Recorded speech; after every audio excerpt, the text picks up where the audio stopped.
Hi hello అందరికీ నమస్తే, welcome back to our channel. నేను మీ నాగమణి కొల్లిపర. ఈరోజు వీడియో వచ్చేసి నిన్న తరుణ్ బర్త్డేకి ఆంజనేయ స్వామి టెంపుల్కి అయితే వెళ్ళామండి. మంగళవారం వచ్చింది కదా, అందులో పూజ చేయించుకోవడానికైతే వాడి బర్త్డే సందర్భంగా అయితే వెళ్ళామన్నమాట. టెంపుల్లో పంతులు గారు చాలా చక్కగా అయితే పూజ చేశారు. నిన్నటి బ్లాగ్ మొత్తం అయితే ఈరోజు షేర్ చేస్తున్నాను. వీడియో అనేది ఎవరు స్కిప్ చేయకుండా ఎండ్ వరకు చూడండి. తరుణ్ బర్త్డే సందర్భంగా టెంపుల్కి వచ్చాము. అండ్ అలాగే నెక్స్ట్ వచ్చేసి ఇంట్లో ఏం స్వీట్ చేశాను అండ్ అలాగే నైట్ ఏం ఫుడ్ తిన్నాము అనేది ఈ వీడియోలో షేర్ చేస్తున్నాను. వీడియో అనేది ఎవరు స్కిప్ చేయకుండా ఎండ్ వరకు చూసి వీడియో ఎలా ఉంది అనేది కింద కామెంట్ సెక్షన్లో కామెంట్ చేయండి. ఇంకెందుకండి ఆలస్యం చేయకుండా వీడియో అయితే వాచ్ చేసేయండి. పంతులు గారు పూజ ఎలా చేశారో ముందుగా చూసేద్దాం.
చూశారు కదండి పంతులు గారు పూజ ఎంత చక్కగా చేశారు అనేది.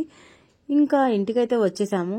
పూజ అయిపోగానే ఇంటికి రాగానే ఇంకా వాడైతే స్కూల్ టైం అయిపోతుందని చెప్పేసి స్కూల్కి అయితే వెళ్ళిపోయాడు. ఆ తర్వాత వాడి కోసం ఏదైనా స్వీట్ చేద్దాం అనిపించి మొత్తానికైతే గులాబ్ జామ్ అయితే చేశానండి. వాడు స్కూల్ నుంచి ఇంటికి వచ్చేటప్పటికి రెడీగా అయితే చేసి పెట్టాను అనమాట. గులాబ్ జామ్ తినేసి అండ్ అలాగే లంచ్ చేసేసి వాడైతే వెళ్ళిపోయాడు. ఓకే, ఈవినింగ్ అయితే వాడు స్కూల్ నుంచి రాగానే ఏం కావాలి నాన్న అని అడిగాను. అడగగానే వాడైతే ఏదో ఒకటి ఫుడ్ ఆర్డర్ పెట్టుకుందాం మమ్మీ అని చెప్పేశాడు. మొత్తానికైతే ఫుడ్ అయితే ఆర్డర్ పెట్టేశానండి. ఏం ఆర్డర్ చేశాను అనుకుంటున్నారా? కాజు ఫ్రైడ్ రైస్ అయితే ఆర్డర్ చేశాను అనమాట. ఎందుకంటే వాడు కాజు ఫ్రైడ్ రైస్ అయితే అడిగాడు. మొత్తానికి ఆ కాజు ఫ్రైడ్ రైస్ అయితే తిన్నాము. అండ్ అలాగే అంతేకాకుండా దీంతో పాటు ఒక డ్రింక్ అయితే ఆర్డర్ చేశాడు. అలాగే ఆ డ్రింక్ అండ్ ఈ కాజు ఫ్రైడ్ రైస్ తీసుకొని మొత్తానికి వేడివేడిగా అయితే రెడీగా అయితే వచ్చేసింది. కానీ చాలా టేస్ట్ అంటే చాలా బాగుంది. మొత్తానికి ఈ విధంగా కాజు ఫ్రైడ్ రైస్ని అయితే ఆర్డర్ చేశాను అనమాట. మీలో ఎంతమందికి కాజు ఫ్రైడ్ రైస్ అంటే ఇష్టం కింద కామెంట్ సెక్షన్లో కామెంట్ చేయండి. ఈ వీడియో నచ్చితే like, share, comment and subscribe. Thanks for watching. Bye.